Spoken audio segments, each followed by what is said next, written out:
people struggle with. I know my Malinois, when I got him, had absolutely freaking horrendous kennel anxiety as well. So that's something I experienced with him and stuff as well.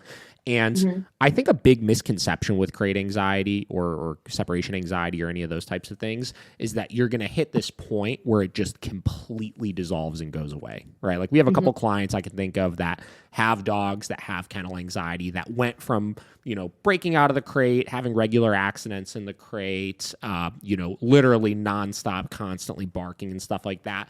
And we'll hit this point where it's like, they could be kenneled safely. They don't try to break out of the crate. You're not coming home to a mess all the time. They don't bark constantly the entire time, but maybe they do for a couple of minutes when you leave the house, or maybe they do for, a couple minutes once you get home before you let them out of the crate or something like that.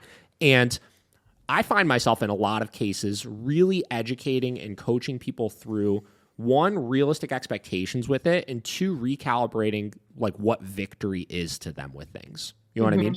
So I'm curious, like, since you had, your dog was in such a bad place with it, how you combated that and what kind of those micro victories you saw along the way were, and how you currently manage that still if you need to, or if it is just at a place where it's like not even something you need to worry about. Yeah.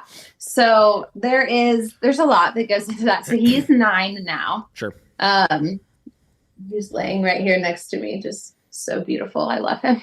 He's my heart dog, but he's 9 years old. I adopted him from the shelter when he was just over a year. So he was like 13 months, I think. And when I got him, he's a big, strong dog. He's jumping over the kennel and, pulling me out the door. And I'm just like, you're so beautiful. Like, you're out of control, but I freaking love you. That's right. And I adopted him and he was fine in the crate for the first month, but then I moved. And when I moved, everything changed. Interesting. So of course he went from the shelter. The shelter said he was an owner surrender. He was an outside dog that they tried to be a hunting dog. He was terrified of gunshots. So the owner came and dumped him and his brother had gotten adopted just a few days before I got him. Sure. So I got a crate for him right away. I was living with my sister at the time. She did not want me to have a dog, but she eventually caved. And he was great for that first month. And then when I moved into my own apartment, he immediately, I put him in the crate and left because he had been fine. So I thought he would be fine. Sure. And I came home and he was out of the crate. And but the door was still shut. And I was like, how the fuck did you do that? And so that's when I was like, immediately, like, I'm going to get a camera so I can see how he's doing this. Sure. And so I would put the camera up, and I only worked 5 minutes down the road. So my boss luckily was really, really nice and was like, if you see him freaking out on the camera, trying to hurt himself, like, just run home real quick and get him. Yeah. And so I did that for a couple of weeks. He would not try to break out until probably like 20, 30 minutes in. He would definitely be screaming and howling and all of these things, but he wouldn't actively try to physically get out until about 20, 30 minutes in. And so as soon as I see him loading up on the camera, I'm like, all right, let me drive home. So by the time I get home, he's not hurting himself. I'll get him out, calm him back down. Yeah. And eventually it got to the point where I just started taking him to work with me, which I know does not help, but I took him to work with me. And then my boss eventually, after like a month, she's like, all right, you're gonna have to figure something out. You can't keep bringing this dog to work with you every day. Because then of course everyone wanted to bring their dogs to work with them. And so we tried it again. And I remember I got freaking like master locks to like lock around the corners of the crate. Yep. And we zip tied the corners of the crate. And he's still just bucking and pawing and all these things to where he's like has like scratches on his face. Yeah. And he's like bleeding and he's got diarrhea and vomit and like just he's so stressed. And so that's when I my ex and we hadn't met yet, but he had been a customer at my work because I worked at a pet store. Yep. So he was a customer there. And I remember just reaching out to him and be like, what do I do? Yeah. Like, what do I do? And he was like, have you ever heard of e-collars? And I was like, no, but I'll try anything at this point. I don't care. And because he was very food motivated. He had no problem eating in the crate, no problem going in the crate, especially if I was going to give him food. It was if I shut the door and I left. So he was like, well, have you tried just like setting it up like you're leaving, but you're not really leaving, so you can go back in and correct him when he tries to get out? And so I was like, no. So we started doing that, trying that. And, you know, I don't even remember how I first started correcting him. I think it was like a water bottle or a pet corrector, that little red can of air. Oh, yeah. And it would work, you know, for a second or a minute. And then if I actually left, again, 10, 20 minutes in, he'd start going and going and going and eventually get out. And I'm just like, no, I mean, I think at one point I had like 80 zip ties on this crate. And I mean, he's like flipping the crate over and like, it was just insane. Like the worst I had ever seen for sure. And I just was like, I don't know what to do. You know, I was like crying every day and he was hurting himself. And I was just like, this dog is literally going to kill me and get me kicked out of this apartment. But I love him so much. And so then I got introduced to e-collars and, you know, I made sure that if he was in the crate, you know, he had been for a walk, he had been given food and water, we had done some type of training or play or something, you know, all the things to make sure he's going in there tired. And I remember at the time, I think we started, this was 10 years ago, so I don't really remember, but we started at a pretty high level just to see if it would stop and shut him down. And we probably tried vibrate first, I'm sure, but that clearly did nothing. And I think I remember like we were up in like the 60s and the 80s and, you know, and he was, you know, freaking out, screaming. And eventually it stopped, you know, like, and I know looking back, I'm like, there are so many things that I could have done or should have done differently, but I just didn't have the knowledge at the time. And eventually, I mean, for me, he's a headstrong dog. It didn't shut him down. Sure.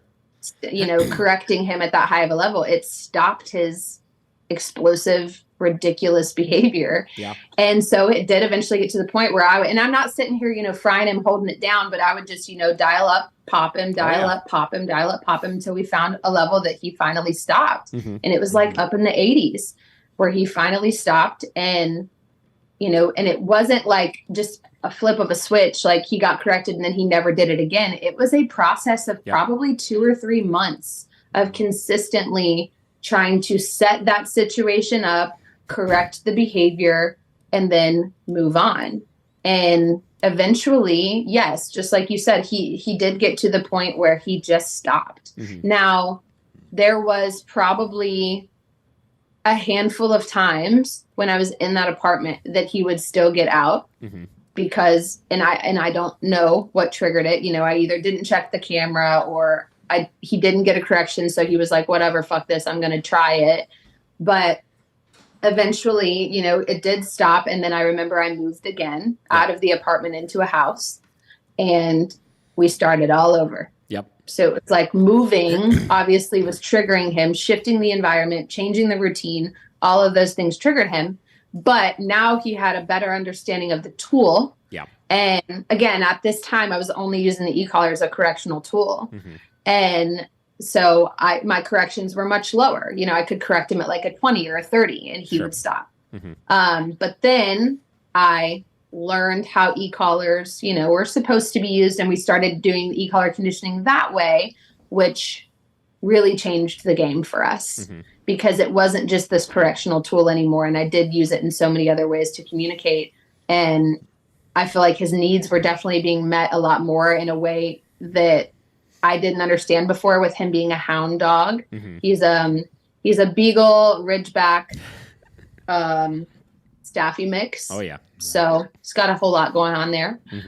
Supposedly a little bit of Siberian in there. It said 12.5%, which he is a singer. He will howl and sing, but that could easily be the Beagle or the Hound, anything like that. But to this day, fast forward, you know, 9 years, he's perfectly fine in the crate. No matter where we go. If I go to my dad's, if I go to my sister's, if I go to an Airbnb, if, you know, no matter where we go, if that crate's there, he's like, that's where I eat. That's where I sleep. Now he doesn't sleep in the crate for me. Like at my house, he doesn't sleep in the crate anymore. He's just on place in the bedroom. But if I'm traveling, you know, he'll definitely sleep in the crate. And he has no problem with it. He's perfectly fine with it. He loves the crate. He will run right in there to go get his food and he'll lay down. And he's fine. Now, will I come home to him howling sometimes? Yes. But I don't care. You know, I walk in the door, I tell him off, and he stops. Yeah. And I don't have to correct him anymore. I can just give a verbal off. But Yep. it's been 8-9 years of consistency. Yep. Plus a whole bunch of other shit. Yeah. That has really changed that. But I mean, I don't think he's broken out of a crate in, I can't even remember the last time. It's been years. Yeah. Years. That's awesome. Yeah, I very similar in my case. So Vinny didn't have the issues with breaking out of the crate necessarily, but he would get himself so freaking spun up in that crate that it was, I mean, just full Malinois, like absolute insanity. Yeah. And regularly having accidents in the crate, you know, diarrhea, peeing everywhere, all that kind of stuff. And it very similar process where it was a lot of like setting it up, right? Correcting for it, interrupting that state of mind, interrupting that state of mind. And in his case, like he would have a similar cycle, right? His like sequence of escalation was he would start spinning in circles in the crate before he started riling himself up. And same deal, interrupting that. And it was a long process as well. I mean, I used to live at the facility that we have for a while. And I used to not even be able to have him like in the facility while I was doing lessons. Cause like if he could hear me while he was in the crate doing something, it would put him into an absolute freaking frenzy. Like I would have to take him out to my car and put him in the crate of my car because that was the only place he would be calm. Like he loved to. You're like, I promise I'm a good dog trainer. Just don't worry about that dog. Yeah, 100%, right? And, you know, it's one of those things we're similar, right? Like if I get home from work, right? Like, yeah, like he's usually, you know, a little wound up and antsy to get out of the crate, but like he almost never has an accident in it anymore. Like he doesn't freak out constantly. Like he's downstairs on the first floor right now in his crate, just chilling and stuff. And, you know, as a long term, you know, it's a constant management game from the standpoint of like, I do need to be mindful of, you know, if my wife and I are going to be leaving at weird hours to go somewhere, you know, making sure he gets a couple extra runs outside before I stick him in case he starts getting himself spun up, you know, every now and then I'll put him in the crate. And if, you know, something exciting is going to be going on the first floor, I make sure he has his e-collar on in case I start noticing him doing a little bit of pacing and spinning and stuff. But it's so manageable at this point, and I don't care when I come home because he's a dog, right? Like he's going to be excited to see me when I get home.